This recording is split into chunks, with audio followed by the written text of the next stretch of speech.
Inertial force is the force by which a moving object attempts to continue to move. Friction force acts in the opposite direction of motion, so works to slow down a moving object. A brake is an important device that decreases inertial force by means of friction force. On a motorcycle, the front and rear brakes are operated separately. Let's think about that. When the brakes are applied, the motorcycle's wheels will try to stop, but the rider and chassis will attempt to continue moving forward due to inertial force. This exerts a large load on the front tire. The load exerted on the front wheel increases the friction force between the tire and the ground. This means the force working to stop the front wheel also increases. Conversely, the load on the rear wheel decreases, reducing the friction force on the tire and making it impossible to deliver a strong braking force using the rear brake. Let's see an experiment showing skillful braking, something which greatly affects safe driving. The rider applies only the rear brake with force. The wheel stops moving, but the motorcycle continues to move. This is called wheel lock. With wheel lock, it looks as if sudden braking has occurred, but in actual fact, wheel lock does not produce the maximum possible braking force. Once again, let's see the rider start to brake from the same point, using only the rear brake as before. The motorcycle stopped in a shorter distance. What was different from the previous test?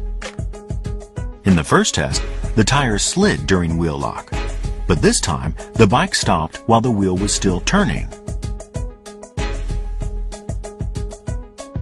Braking with sufficient force to bring the motorcycle to a stop without wheel lock occurring is a key skill of brake operation. Now let's see how effective applying both brakes at the same time is. First, the motorcycle will be brought to a stop using only the rear brake. Second, only the front brake is applied. Now, we apply both brakes. How's that? As you can see, there are great differences in stopping distance even from the same speed. Remember, in wet conditions, you should not apply the brakes with as much force because of the lower available friction force.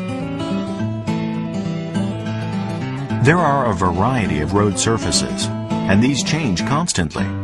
So too does the friction force.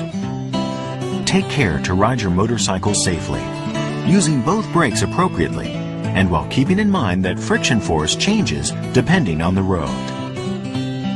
After releasing the throttle, or when downshifting on a motorcycle, I'm sure you have all experienced the slowing force that occurs even though you are not using the brakes. This is called engine braking, a force created when the engine's rotation works as resistance and is transmitted to the rear wheel. These two videos show the throttle being released when traveling at the same speed. Not pulling in the clutch to use the engine braking can make this much of a difference. Let's talk about braking a little more. The distance traveled from the time the brakes are applied to the time you stop is called braking distance. In the perception, judgment, operation sequence we talked about earlier, this falls under the operation stage. Of course, during the perception and judgment stages before operation, the motorcycle continues to move forward. The distance traveled during these two stages, the time it takes for the brain to process and respond, is called brake reaction distance. Stopping distance, the distance it takes a vehicle to come to a complete stop, is composed of brake reaction distance and braking distance.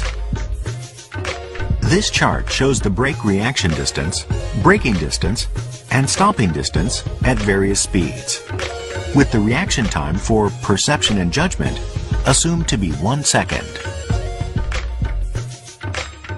At 50 kilometers per hour, brake reaction distance is 14 meters.